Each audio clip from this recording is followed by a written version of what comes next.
So yeah, give us just some quick thoughts on the. I guess it was the first main card of the year. I guess last night. Yeah, I guess start off with the big boom of the night, man. Ismael Barroso with the stoppage of O'Hara Davies. I mean, wow. People didn't really believe maybe Barroso could really punch because the last time we saw him was against Rolly, and a lot of people felt Rolly didn't. It just isn't very good. Yeah, Isn't I mean, his only big fight is getting knocked out by Tank Davis. And then, he comes back with Barroso on the back foot, looks like crap. And, there's a controversial stoppage. So Barroso showed you he is the old man with the cold hands. yeah. He went ahead, struck with lightning. And unfortunately, Harry Davies couldn't recover, got knocked down twice, I believe. And, I think referee did well to stop that fight. Harry Davies was signed for Golden Boy. They just signed Jose Ramirez as well. We saw newly signed Arnold Barbosa on the card getting a stoppage, which some people thought was maybe a little too premature as well. It was a common theme of the night. So 140 is stacked over than the Golden Boy side because they also have Ryan Garcia. Barroso shows that, you got to throw his name into that mix. I'm unsure of exactly where his allegiance are. He's signed to a local promoter here in South Florida, M&R Promotions, and they do a lot of business, not just locally, but also with PBC. So we'll see where he goes from here, but he is the new interim WBA champion of the world. So he is in some type of position. With Virgil Ortiz, this fight was taking place at 156 pounds. His first fight back in over a year. Last time we saw him was against Michael McKinson at 147. Had the 3 failed attempts to have the Stanionis fight for the WBA world title.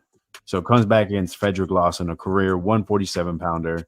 Never fought, I think, above 151. Goes ahead, starts throwing punches, and gets the stoppage. I think it was the inevitable. However, if we're not going to see a fight for our main event, why make the fight at all? So, yeah, that was a bit disappointing that we didn't really get to see Virgil to get some type of resistance, some type of rounds. But it is what it is. He called out Tim Tszyu. Tim Tszyu is the 154 WBO champion. And a lot of people do want to see it. Virgil is a top talent. We've seen that when he actually is in the ring. I have my concerns about him, actually getting a fight in before jumping into deep water with someone like Tim Tszyu, who had a great 2023, fought 3 times, got 2 stoppages. The other time, some people could argue he could have stopped Brian Mendoza, if he had Tony Weeks in the ring, right? Me personally, I think Virgil should get at least 1 fight at 154-pound limit. Hopefully, get some rounds in. But hey, you don't know till you. We talk, we say things, we don't know till you do. So shout out Virgil Ortiz getting that stoppage, and we'll see what the future holds. Yeah, I did catch, like I said, I just said to you just before we came on that I saw the just the brief highlights of those 2 main events, obviously because they both stopped within a minute. Within 1 round. That one especially did look like a very premature stoppage. And I did see a lot on Twitter for saying like Tony Weeks has had quite a few of those kinds of stoppages recently, and maybe it's time for him to maybe consider moving on a little bit.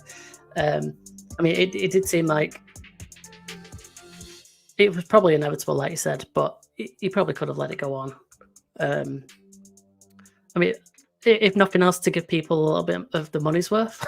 the two main events like over within 1 round each. I bet it was a proper disappointing all around, really.